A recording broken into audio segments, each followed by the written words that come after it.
हिंदुस्तान की आवाज में आप सभी का स्वागत है। मैं हूं आपका दोस्त मोहम्मद मुकीम शेख। आइए देखते हैं आज के मुख्य समाचार। रामदास आठवले ने सुरेश बुलेट पाटिल के चुनाव प्रचार के दौरान क्या कह दिया जो सभी हंस पड़े। मुंबई के मानकखुर्द से हिंदुस्तान की आवाज के लिए वरिष्ठ पत्रकार कपिलदेव खरवार की रिपोर्ट। मुंबई के मानकखुर्द शिवाजी नगर विधानसभा महायुति के उम्मीदवार सुरेश कृष्णाराव बुलेट पाटिल के चुनाव कार्यालय मानकखुर्द मंडाला में केंद्रीय सामाजिक न्याय राज्य मंत्री रामदास आठवले ने महायुति के तमाम नेता और सैकड़ों कार्यकर्ताओं को संबोधित करते हुए कहा कि बुलेट पाटिल एनकाउंटर स्पेशलिस्ट है। इनको खूब अच्छी तरह से पता है कि असामाजिक तत्वों को किस तरह से सफाया किया जाता है। श्री आठवले ने एनकाउंटर शब्द का खुलासा करते हुए बताया कि मेरा मतलब मारने से नहीं बल्कि चुनाव में खड़े उनके विरोधियों को हराने से है। आदतन उन्होंने 2 लाइन की कविता सुनाकर सभी को हंसाने का काम भी कर डाला। उन्होंने सुरेश बुलेट पाटिल के अपने बहुत पुराने ताल्लुकात का जिक्र करते हुए कहा कि जब पाटिल नगर सेवक थे तब भी मुझे सम्मान के साथ बुलाते थे और मैं इनके ऑफिस में बाकायदा जाकर कई सामाजिक सरोकारों से जुड़े कामों की चर्चा किया करता था। उन्होंने यूपी भाजपा के पूर्व मंत्री छठू राम की तरफ मुखातिब होकर कहा कि देश के पूर्व प्रधानमंत्री स्वर्गीय चंद्रशेखर से मेरा बहुत मधुर और अच्छे ताल्लुकात हुआ करता था।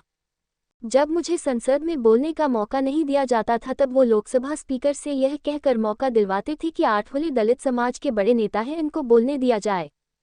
फिर उन्होंने नरेंद्र मोदी और एकनाथ शिंदे, देवेंद्र फडणवीस के साथ अजीत पवार के विकास कार्यों को एक एक करके कार्यकर्ताओं के समक्ष रखा। अपने भाषण के समापन पर कहा कि बुलेट पाटिल सच्चे देशभक्त हैं। इसके अलावा स्थानिक उम्मीदवार होने के नाते इनको इस विधानसभा के बारे में बहुत कुछ मालूम भी है। महाराष्ट्र की महायुति की सरकार को मजबूत बनाने और यहां की तमाम समस्याओं का समाधान के लिए आगामी 20 नवंबर को सुरेश बुलेट पाटिल का चुनाव चिन्ह धनुष्य बाण का बटन दबाकर इनको अपना विधायक बनाकर महाराष्ट्र विधानसभा में भेजने का काम करना है। इस मौके पर यूपी भाजपा के पूर्व मंत्री छठू राम आरपीआई आठवले के महाराष्ट्र महासचिव गौतम सोनावने, जिला अध्यक्ष संजय डोलसे, अजीत बंसोडे, विलासराव इंगले, शब्बीर साठे, विलास गायकवाड़, बाला जाधव, रमेश बनकर, वैभव जगताप, बापू मोरे, राजश्री मोरे, भारती खरे आदि उपस्थित थे। अब हम आपको बुलेट पाटिल और विधानसभा प्रभारी यूपी भाजपा सरकार के पूर्व मंत्री छठू राम से ही चुनाव के बारे में और बहुत कुछ सुनते हैं। आज हमारे कैमरे के साथ मैं चैनल के वालों को बता दूं कि बुलेट पाटिल जी उनके चुनाव प्रचार में मानखुर्द मंडाला में आए थे। केंद्रीय सामाजिक न्याय मंत्री रामदास आठवले जी, तो मैं सीधे बुलेट पाटिल जी से बात करूंगा कि उनको कैसा लगा उनके लिए प्रचार में आए। पाटिल साहब, आपका हमारे चैनल में हार्दिक स्वागत है। आपका भी आपको चैनल के शुभेच्छा। आज महायुति के माध्यम से शिवसेना, बीजेपी, आरपीआई के माध्यम से मैं बुलेट पाटिल उम्मीदवार हूँ। आज मंडाला बाग में प्रचार चालू है।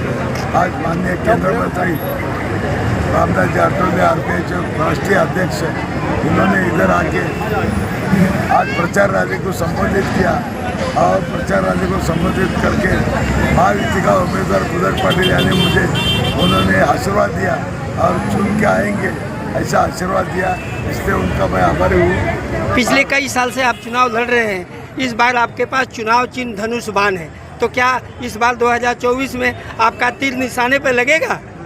बात ऐसा है कि मैं यहाँ का विधानसभा का मैं स्थानिक उम्मीदवार हूँ। स्थानिक उम्मीदवार होने के नाते मैं इधर जितने भी उम्मीदवार बाहर के और आज के प्रचार में यह प्रचार चालू हो गया। यह बीजेपी के यूपी के मंत्री महोदय छठू राम जी भी 15 दिन से इधर लगातार बैठ के वो मेरे रैली को या मेरे को आशीर्वाद देने के लिए उनके पार्टी के तरफ से इधर मौजूद है। 15 दिन से इधर है, इनके लिए उनका भी आशीर्वाद मेरे पास है। इनके लिए और भारतीय जनता पार्टी को भी शुभेच्छा देना चाहता हूँ। मैं मंत्री महोदय से जानना चाहता हूँ कि 15 दिन से आप यहाँ चुनाव प्रचार कर रहे हैं, तो यहाँ का माहौल क्या है? बुलेट पाटिल जी के समर्थन में कितने लोग कैसे हैं? यहाँ बुलेट पाटिल चुनाव जीतेंगे। आप देख लीजिएगा, 20 तारीख को मतदान होगा, 23 को काउंटिंग होगा, कोई शक नहीं है, जनता इनके साथ है। Thank you.